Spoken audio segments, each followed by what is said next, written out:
Hey, Chris, what's all the commotion about? Hey, listen, I've got so many cool things to show you about sound. Oh, awesome. I can't wait. Let's go inside. I have some cool things. I mean, you were beeping your horn out there making a commotion, but I have what's called a stadium horn. My frog. A tube. Oh, a whistle. Oh, A groan tube. groan tube. Yeah, Well, that's interesting. a loudspeaker. So there are many things that produce sound. But what do these all have in common? There's one thing that they're all bringing to the table.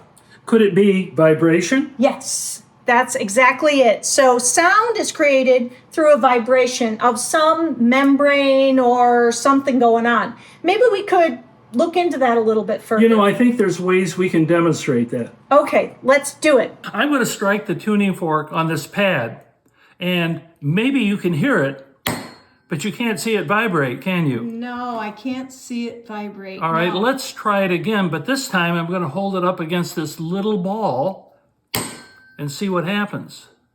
Oh my. Oh, wow. Wow. Oh, wow. Wow. Why is the ball moving? Well, it must be that the tuning fork is vibrating, moving in and out, and when it moves out, it gives a push to this ball. Oh, neat. What about, is there an even more dramatic way we could show this? Oh, I think so. Okay. We just happen to have a bowl of water here, All right. and I'm going to set the tuning fork into vibration once more, but this time I'm going to dip the tines of the tuning fork into the water. Watch carefully. So what are we expecting? Hold Well- on. Maybe we should ask our audience what would happen. Yeah, what do you think is going to happen?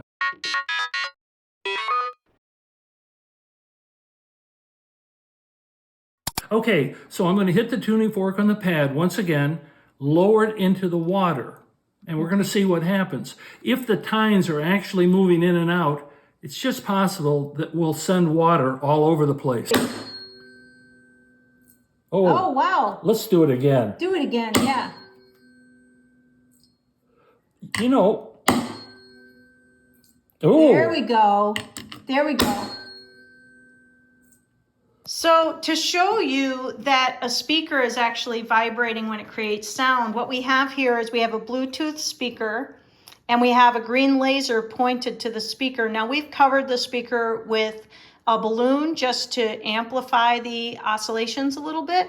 And then we have a mirror right here. So law of reflection, right? So what happens is that the mirror, laser hits the wall. And now if Chris puts some kind of signal to the Bluetooth speaker, let's see what happens. Oh, wow.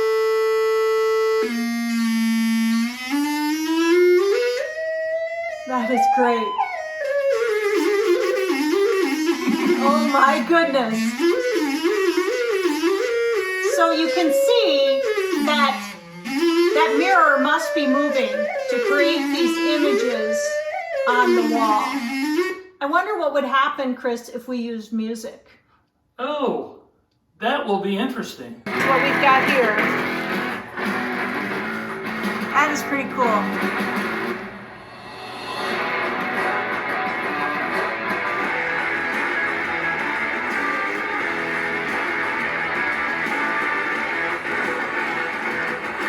I'm vibrating the membrane with my voice. What? And the mirror on the membrane is reflecting the laser onto the wall. Oh, wow. Yeah, pretty amazing, isn't it? This is one more way that we can visualize sound. What do you think, Diane? That is pretty cool. Yeah. Well done. Well, thank you. Sound is characterized by frequency, wavelength, amplitude, and speed. Sound waves can be visualized using a device called an oscilloscope. The oscilloscope represents both the frequency, the number of waves you'll see on the screen, as well as the loudness or amplitude, the height of the wave. We perceive frequency as pitch and the amplitude of a wave as loudness. So here we have a pure tone, or we did until I started talking. And that's great, Diane, because it shows That pure tones show as sine waves, but these complex tones show as a superposition of all the different waves that the oscilloscope is. and hence a very complex waveform. Yes. So we're going to try and create sound in a very unique way here. And so what we've got is a propane tank over there and a burner.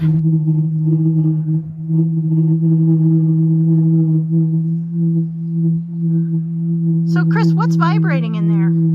What? Well, what we have is a thermal vibration of the air column within the tube. The air rising up the tube sets up vibrations that are in resonance with the tube itself. So the length of the tube determines the pitch we'll hear. So a shorter tube, such as this, has a higher pitch than a tube such as this.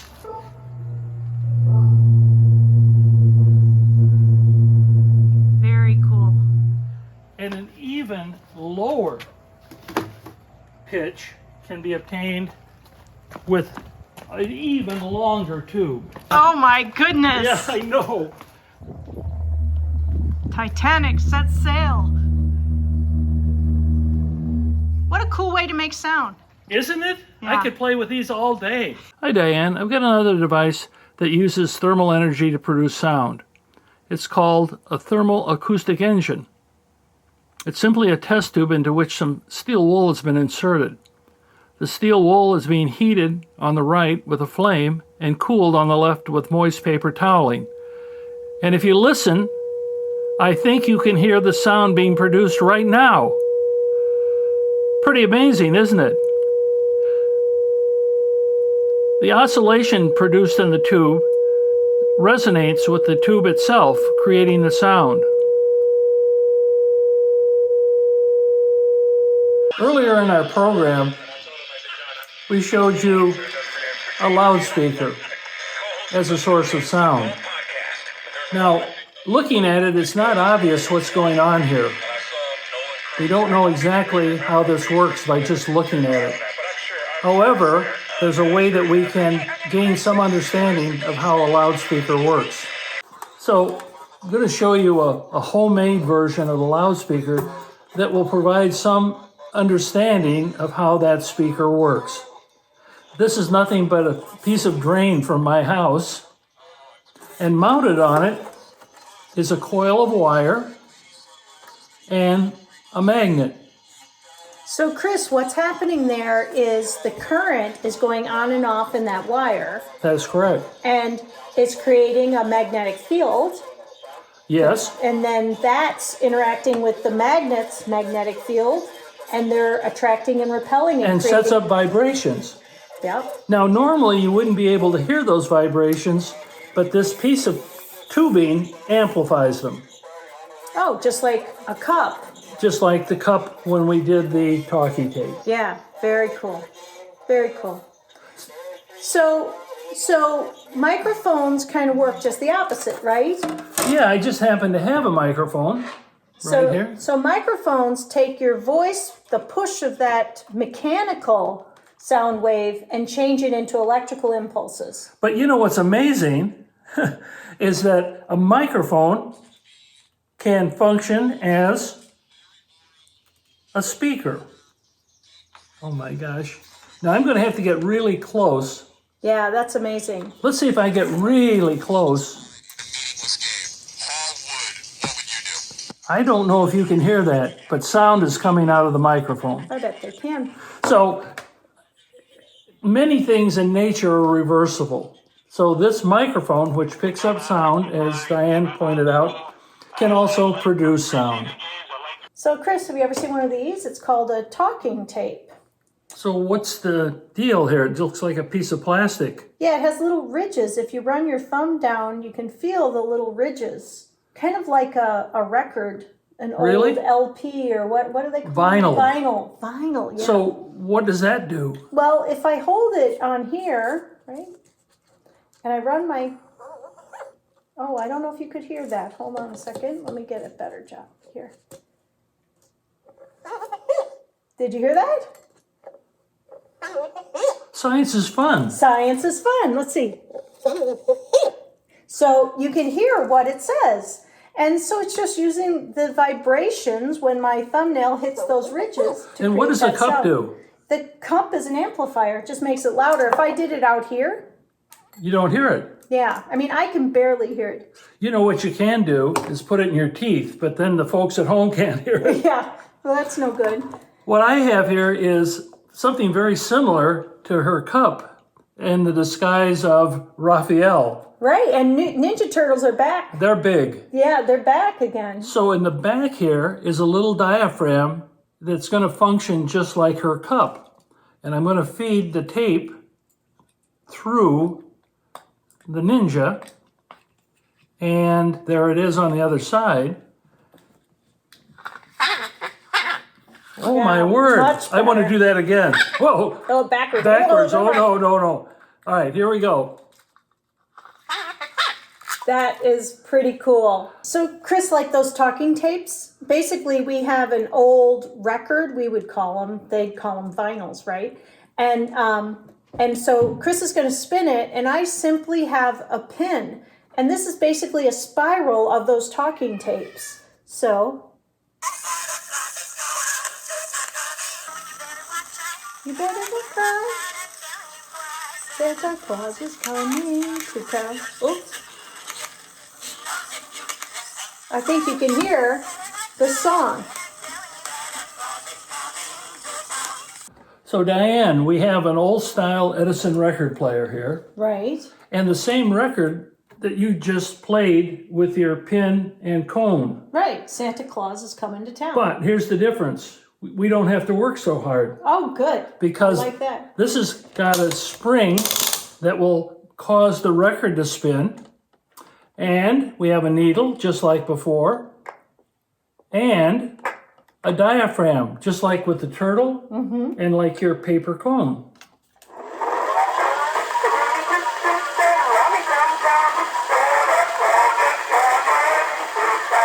A lot easier to use this than spin it with your fingers. And you know what? It's really fun because the record spins, but what if the needle spun instead? So this is called the sound wagon, and what it does is it moves along the record instead of the record moving and the needle staying put. The needle is actually here on the bottom of the car. Let's give it a try.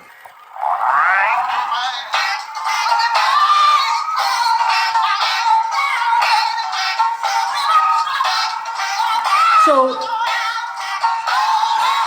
it's pretty amazing. And people ask if it'll play the entire record. We don't have time today, but it will play the entire record.